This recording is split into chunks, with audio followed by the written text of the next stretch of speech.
Chairman ছিল তারা প্রশ্ন করেন পাঠাননগর রাস্তায় এরকম কথা থাকলো কেন? রেমা কালিঙ্গা রাস্তায় এরকম কথা ছিল কেন?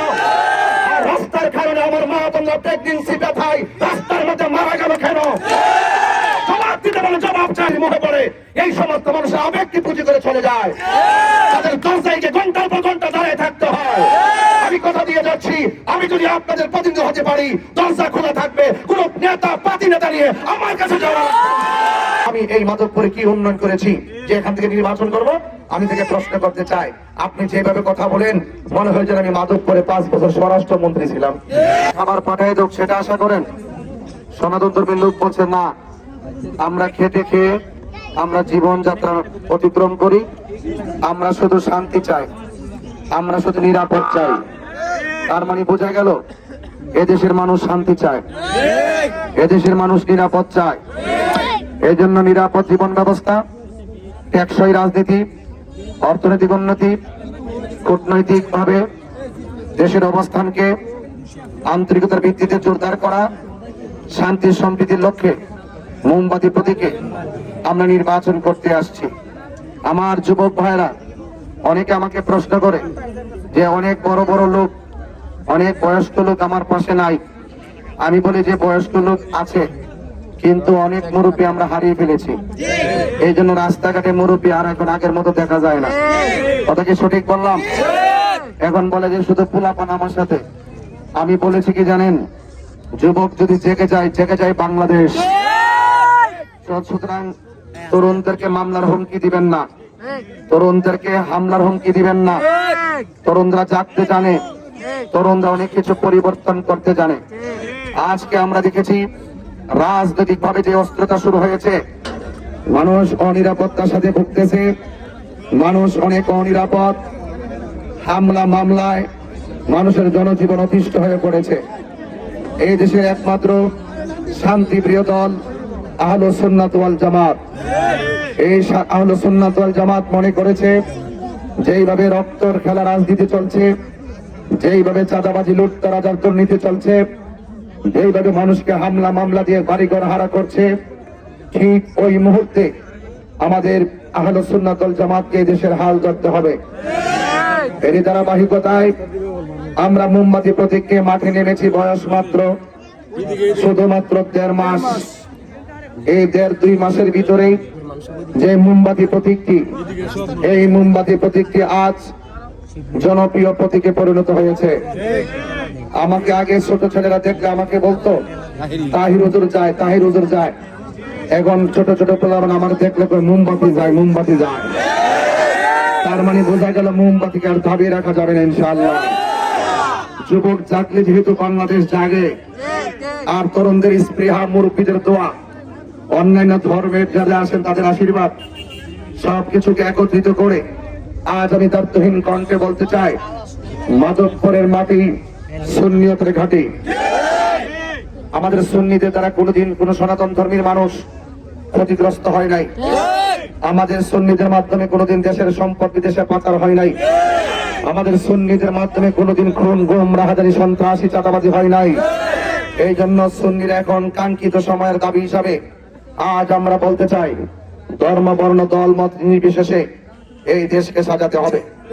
রাজনীতির চরিত্র যদি বলি, আমাদের দেশের রাজনীতির চরিত্র হলো দীর্ঘ 55 বছর ধরে দেখছি যেই দল ক্ষমতায় আসে সেই দল সব সুবিধা ভোগ করে, আর যেই দল ক্ষমতায় থাকে না তাদের বিরুদ্ধে মামলা হয়, তাদের ব্যবসা বাণিজ্যের উপরে আক্রমণ বা চাঁদাবাজি করা হয়, বিভিন্ন ভাবে হামকি তুমকি দিয়ে তাদেরকে কোণঠাসা করে রাখা হয়।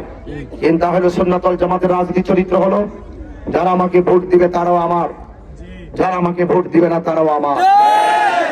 আমাকে যারা ভোট দিবেন তারা করে দরজা খুলে ঘুমাবে, আমাকে যারা ভোট দিবে না তারাও দরজা খুলে ঘুমাবে, আর আমি তাদের পাহারাদার হয়ে থাকবো ইনশাআল্লাহ। আমার যুবক ভাইয়েরা, আমি শুধু আপনাদেরকে বলছি, সিদ্ধান্তের পরিবর্তন ঘটাবেন না। এবার চুনাঘাট মাধবপুরে বিপ্লব হবে, বিপ্লব ইনশাআল্লাহ। এই বিপ্লবে অংশগ্রহণ করবেন দেশ রক্ষার জন্য, এই বিপ্লবে অংশগ্রহণ করবেন মেহনতি মানুষের অধিকার প্রতিষ্ঠা করার জন্য, এই বিপ্লবে আপনি অংশগ্রহণ করবেন মা বোনদের মূল্যবোধ ফিরিয়ে দেওয়ার জন্য এই বিপ্লবে আপনি অংশগ্রহণ করবেন। সনাতন ধর্মী থেকে শুরু করে চা শ্রমিকদের সঙ্গে যে অর্থনৈতিক বৈষম্য সৃষ্টি করা হয়েছে, ওই অর্থনৈতিক বৈষম্য দূর করে এতে টেকসই জীবন ব্যবস্থা এবং স্থায়ী সমস্যা সমাধান করবে প্রত্যেকটা চা শ্রমিকদের মুখে হাসি ফোটানোর জন্য। এবার আপনারা এই বিপ্লবে অংশগ্রহণ করবেন। এই দেশের সার্বভৌমত্ব সুরক্ষায় যারা ক্ষমতায় আসে, এই দেশের মানুষের আবেগকে পুঁজি করে মানুষের ভোটকে তারা গ্রহণ করার পর তারা যা খুশি সেভাবে তারা রাজনৈতিক দর্শন তারা প্রয়োগ করে থাকে। আমি পরিষ্কার ভাষায় বলতে চাই, যদি বিশেষ করে আপনাদের সমর্থন, আপনাদের মহামূল্যবান ভোটে আল্লাহ পাক যদি আমাকে আপনাদের প্রতিনিধি হিসাবে কবুল করেন, আমি কথা দিয়ে যাচ্ছি মাদকপুরের ব্যবসায়ীদের কাছ থেকে চাঁদাবাজদের চাঁদা টেকসই ভাবে বন্ধ করে দেবেন ইনশাআল্লাহ। অবৈধভাবে বালু উত্তোলন বন্ধ করে দেবে ইনশাআল্লাহ। গেজার দিয়ে যে এরকম ভাবে মান বালু কেটে দিয়ে পার্শ্ববর্তী জমিনে রুখে হুমকির মুখে ফেলে দিয়েছেন, সেগুলো ইনশাআল্লাহ বন্ধ করে দেবে ইনশাআল্লাহ। কাজ করবেন, রাজনীতি করবেন, মানুষের কল্যাণে রাজনীতি করুন।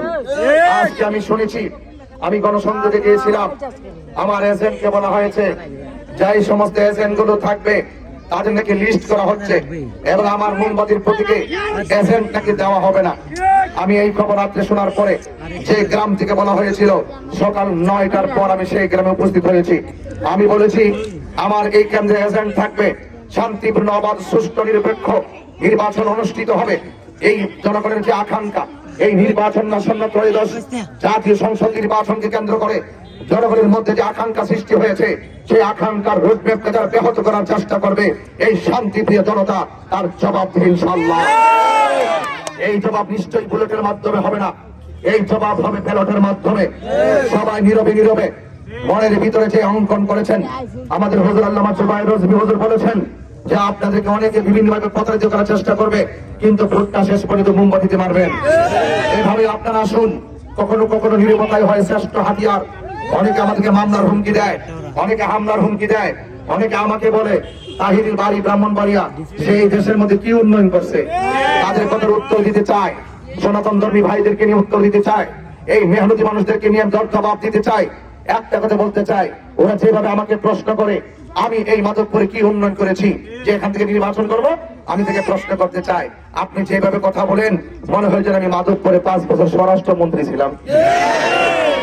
আমাকে এই প্রশ্ন না করে প্রশ্ন করেন যারা উপজেলা চেয়ারম্যান ছিল, তারা প্রশ্ন করেন এখন লোকের রাস্তায় এরকম কথা থাকলো কেন, রেমা কালিঙ্গার রাস্তায় এরকম কথা ছিল কেন, আর রাস্তার কারণে আমার মা তোমরা প্রেগনেন্সি ব্যথায় রাস্তার মধ্যে মারা গেল কেন?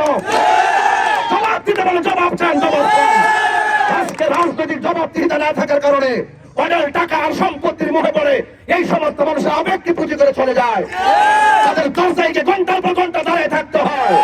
আমি কথা দিয়ে যাচ্ছি, আমি যদি আপনাদের প্রতিনিধি হতে পারি, দরজা খোলা থাকবে, কোন নেতা পাতি নেতা নিয়ে আমার কাছে যাওয়া। আমি আপনাদেরকে বলছি, আবারও বলছি, পরিষ্কার ভাষায় বলছি, এই সমস্ত তরুণ যোদ্ধাই আমার শক্তি, কারণ নাই অধর্ম শক্তি। এই যুবকদেরকে নিয়ে ইনশাআল্লাহ এই মাধবপুর চুনারগড়ের ভাগ্যকে পরিবর্তন করার পথে আল্লাহ সাহায্য কামনা করে মাঠে নেমেছি ইনশাআল্লাহ।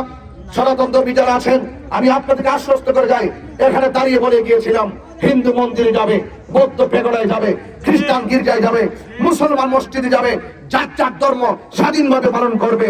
সবাই শুধু শান্তি চায়, সবাই শুধু নিরাপত্তা চায়। আজকে আপনি চা শ্রমিককে গিয়ে বলেন তোমার পদ ছিল আওয়ামী লীগে, তোমাকে মামলা দেওয়া হবে। আশ্চর্য ব্যাপার শোনা, একটা চা শ্রমিক দিনে এনে দিনে খায়, সে কোনো না কোনো কারণে একটা দলের হইতে পারে, হতে পারে কিনা বলে, আপনার বিএনপির মতো হতে পারে, জাতীয় পার্টির মতো হতে পারে।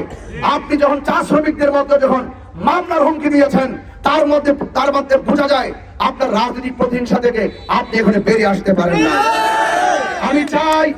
আমি চাই কে কোন দল করে জানি না, আমি যদি আপনাদের প্রতিনিধি হতে পারি, বিনা অপরাধে যারা জেলে গিয়েছে প্রত্যেকটা অপরাধী মাধবপুর চুনারগড়ের প্রত্যেকটা রূপকে